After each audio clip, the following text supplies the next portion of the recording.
Olha, o assunto do dia no mercado financeiro não tem outro, é o dólar. Pelo quinto dia seguido, a moeda americana perdeu força. Chegou ali R$ 5,298. É o menor valor em mais de um ano, sabe? Desde junho de 2024. Rompeu aquela barreira, né, dos R$ 5,30. E, como se fosse um espelho, a nossa bolsa, o Ibovespa, também engatou a quinta alta seguida. Bateu recorde de novo. Passou dos 144 mil pontos. Um dia cheio. E tudo isso, claro, já esquenta o clima para a famosa super quarta. É amanhã, dia 17, um dia chave, né? Porque, bom, teremos as decisões de política monetária, definição de taxa de juros, tanto aqui no Brasil, com o Banco Central decidindo a Selic, quanto lá nos Estados Unidos, com o Federal Reserve, o Fed, anunciando o rumo dos juros por lá. Ok, então, vamos mergulhar nisso. A nossa missão aqui hoje é tentar entender, assim, as engrenagens por trás dessa queda do dólar. Vamos explorar os motivos, as análises que a gente viu nos materiais que recebemos, Exame, G1, CNN Brasil. A ideia é extrair o essencial dessas fontes para entender o que está rolando. E o ponto de partida parece bem claro em todas, né? Exatamente. O grande motor por trás desse movimento recente, olha, todas as fontes apontam para isso. É a expectativa fortíssima sobre a decisão do Fed amanhã. O mercado, assim, parece que já cravou que vem corte nos juros americanos. A CNN Brasil até menciona aquela ferramenta CME Fed Watch, é um termômetro das apostas, né? E ela indica que, 96% dos investidores estão esperando um corte. Um corte de 0,25 ponto percentual lá nos Estados Unidos. É quase consenso. Nossa, 96%. É muita gente apostando na mesma direção. E essa expectativa aí de juros mais baixos lá fora ativa aquele mecanismo que a gente ouve falar, o carry trade. Como é que funciona isso exatamente e por que é tão importante agora? Ah, o carry trade. É fascinante, sabe? Pela simplicidade e pelo impacto. Funciona mais ou menos assim. Investidores pegam dinheiro emprestado onde o juro é baixo. Ou, como agora, onde se espera que caia ainda mais, né? Como nos Estados Unidos. E com esse dinheiro, digamos, barato, eles vêm investir em países onde os juros são bem mais altos. Para lucrar com essa diferença, esse spread. E o Brasil, claro, com a Selic, que deve ficar em 15% ao ano, como o G1 e a CNN destacam, viram um destino super atraente para esse capital. Entendi. Então, dinheiro barato lá, juro alto aqui, a conta fecha para o investidor buscar esse lucro. Perfeito. E a consequência direta disso para o câmbio é que, para investir aqui, esse pessoal precisa trocar dólar por real. Isso aumenta muito a oferta de dólar aqui no nosso mercado. E pela lei básica de oferta e demanda, né, quando tem muito de uma coisa, no caso dólar, o preço tende a cair. O Otávio Oliveira da Silva, do Banco Decoval, explica bem isso nas matérias da Exame e da CNN. Ele ressalta, juro baixo nos Estados Unidos barateia o custo de pegar dólar, fica mais fácil trazer para cá. E tem mais, o relatório do Itaú BBA, que a CNN citou, complementa essa visão. Eles apontam que o dólar já vem mais fraco no mundo todo, sabe? E essa perspectiva de afrouxamento monetário do Fed, quer dizer, o Banco Central americano, tornando o crédito mais fácil, só intensifica isso. Principalmente a Exame, falam muito da antecipação desse movimento. É aquele clássico, sobe no boato, cai no fato, mas aplicado ao câmbio. Exatamente isso. O mercado de câmbio é muito rápido, muito líquido. Os grandes jogadores, bancos, fundos, traders, eles não ficam esperando a notícia oficial sair na quarta para agir. De jeito nenhum. Eles operam com base na probabilidade. Se a chance de corte nos Estados Unidos é vista como altíssima, como esses 96% sugerem, eles já começam a vender dólar agora. Já se posicionam para essa entrada futura de recursos pelo carry trade. O Otávio Oliveira, na Exame, usou uma expressão ótima. É quase uma profecia autorrealizada.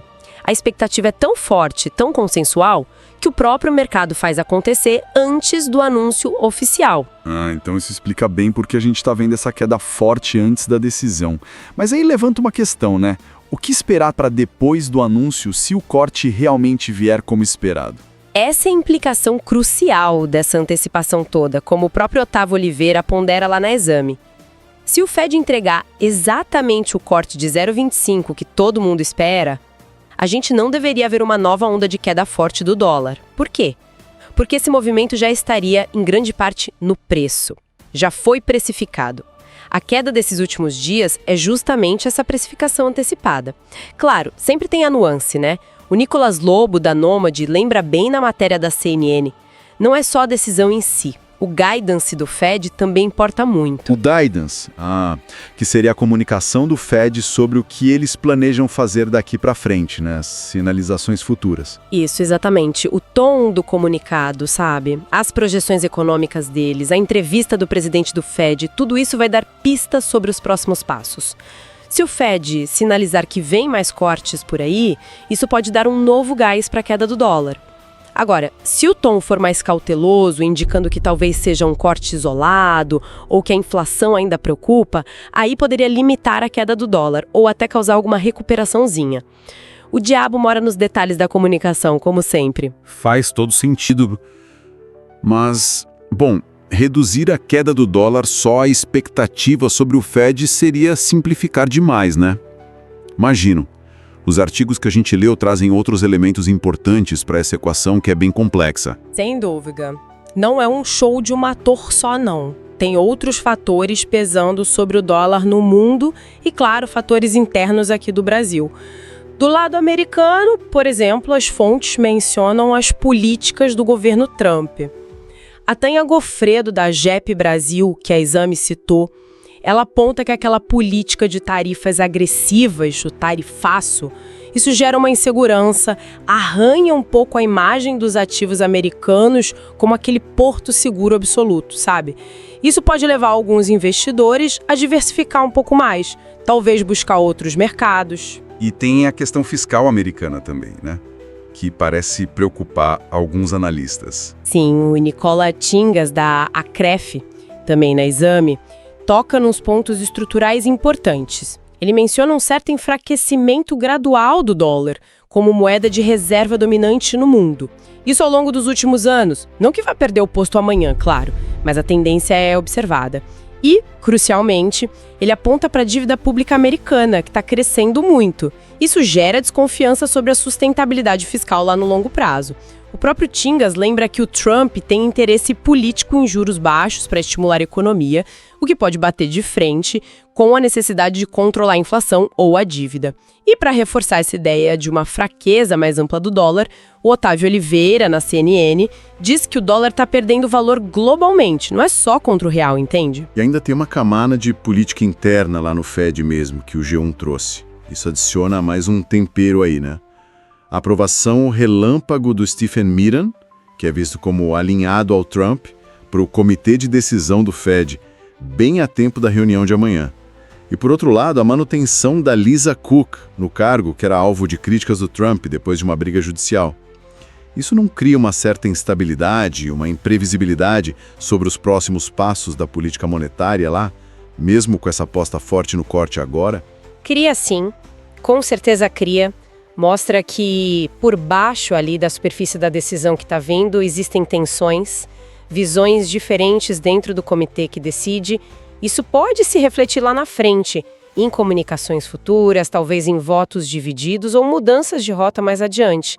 É um fator de incerteza que o mercado, com certeza, está de olho, mesmo que o foco agora, no curtíssimo prazo, seja o corte esperado. Ok.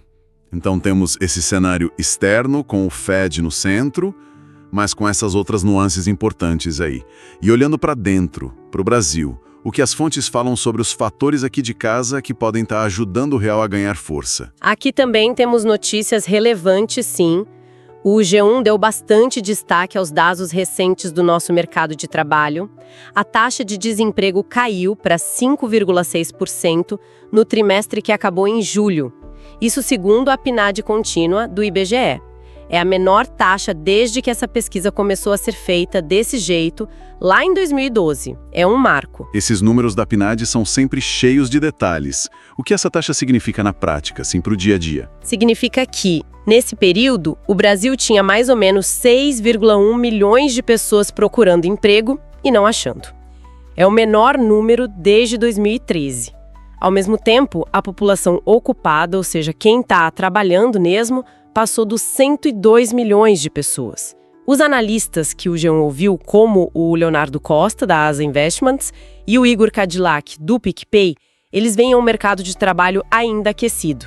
Embora, claro, alguns sinais de talvez uma estabilização possam estar surgindo, mas no geral a foto ainda é positiva e contrasta com a de muitos outros países. O mercado de trabalho forte geralmente é visto como um bom sinal para a economia, né? Exatamente. E isso se soma a outros atrativos do Brasil. O Nicola Tingas, lá na Exame, argumenta que depois de anos em que o real se desvalorizou bastante, o Brasil agora oferece uma combinação interessante para o investidor estrangeiro. Pensa bem, o mercado consumidor grande, o nível de risco que muitos consideram aceitável, apesar dos desafios fiscais que a gente já vai comentar, e, crucialmente, um retorno elevado por causa da nossa Selic de 15%. É muito atrativo. O Cristiano Oliveira, do Banco Paine, que a CNN citou, ele chega a estimar que talvez metade dessa valorização recente do real se deva a fatores puramente locais. E quais seriam esses fatores locais, além do juro alto e do emprego que está indo bem? Ele menciona a melhora nos nossos termos de troca, que, simplificando bastante, é a relação entre o preço do que a gente exporta e o preço do que a gente importa. Quando nossos produtos de exportação, tipo commodities agrícolas, minério, estão valendo mais lá fora, em comparação com o que a gente compra, entra mais dólar no país. E ele cita também a redução do risco país, que é basicamente a percepção dos investidores internacionais sobre a segurança, a estabilidade de se investir aqui no Brasil.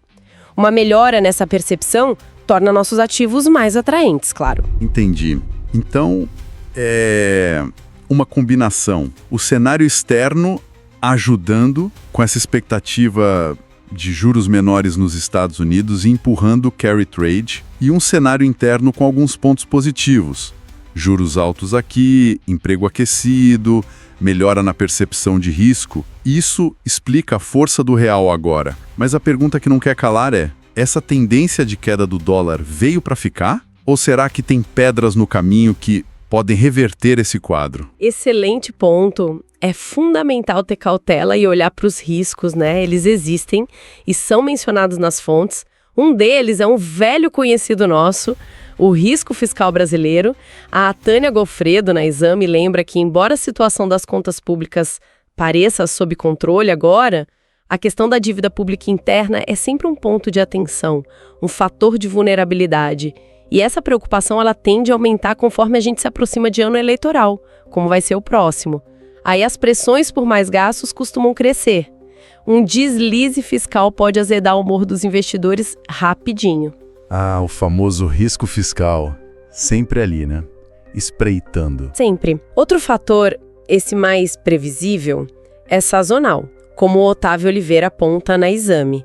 Historicamente, nos últimos meses do ano, especialmente novembro, dezembro, aumenta a procura por dólar aqui no Brasil. Isso por parte das multinacionais que mandam lucros e dividendos para as matrizes lá fora. Essa demanda maior por dólar para remessa tende a pressionar a cotação para cima nesse período. É um movimento técnico esperado, mas que pode interromper ou até reverter parte da queda. E além dos fatores internos e sazonais, a gente tem o cenário global, que nunca é totalmente tranquilo, né? Sempre pode ter alguma surpresa. Definitivamente. A volatilidade internacional é um risco constante.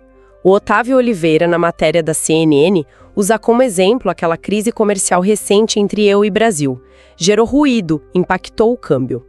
Eventos geopolíticos inesperados, novas tensões comerciais, uma desaceleração econômica global mais forte do que o previsto, tudo isso pode mudar o apetite por risco dos investidores e afetar moedas de países emergentes como o Brasil, claro. E vale lembrar também, como o G1 reportou hoje mesmo, que nem tudo são flores na economia americana para justificar cortes e mais cortes de juros, né? Os dados de vendas no varejo e produção industrial lá vieram acima do esperado. Isso não poderia, em tese, tirar um pouco da pressão sobre o Fed para cortar os juros? Ou pelo menos gerar dúvidas sobre quantos cortes vêm pela frente. Exatamente, esses dados fortes podem ser usados como argumento por aqueles membros mais duros do Fed, os hawks, né, os falcões, para dizer que a economia ainda está robusta e que não é hora de baixar a guarda contra a inflação.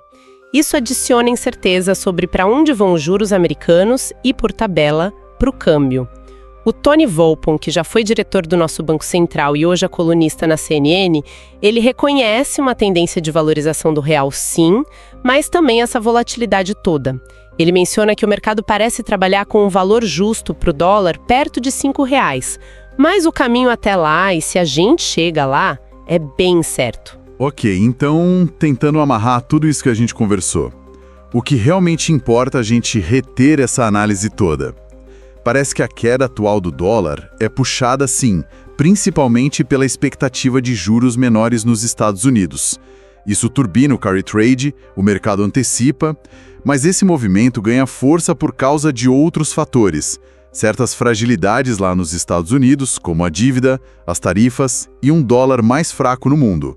E, do nosso lado, a Selic nas alturas, o mercado de trabalho que surpreendeu positivamente e uma melhora na percepção de risco sobre o Brasil dão um suporte extra para o real. Seria isso. É uma ótima síntese, essa confluência de fatores externos e internos que explica o cenário atual.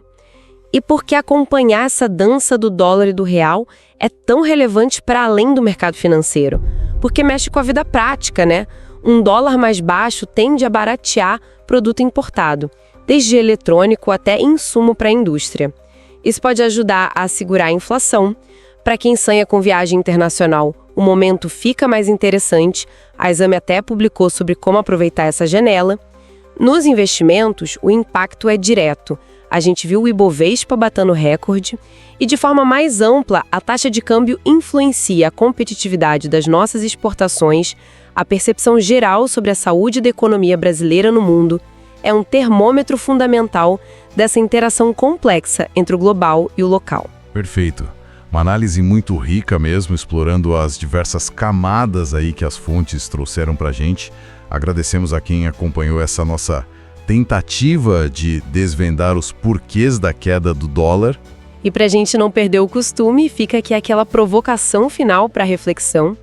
Considerando essa combinação de fatores, um dólar que pode ficar mais fraco no cenário global, como vários analistas sugerem nas fontes, e os fundamentos atuais do Brasil com o juro real muito alto, o mercado de trabalho mostrando resiliência, será que a gente está vendo o início de uma mudança mais estrutural, um realinhamento de longo prazo no valor do real frente ao dólar? Ou o que a gente vê é, na maior parte, uma reação mais tática, de curto prazo, muito dependente dos próximos passos do Fed e desses fluxos de capital que, bom, podem ir embora com a mesma rapidez com que chegam. É a pergunta de milhões, né? Ou melhor, de bilhões de dólares, para a gente acompanhar nos próximos capítulos.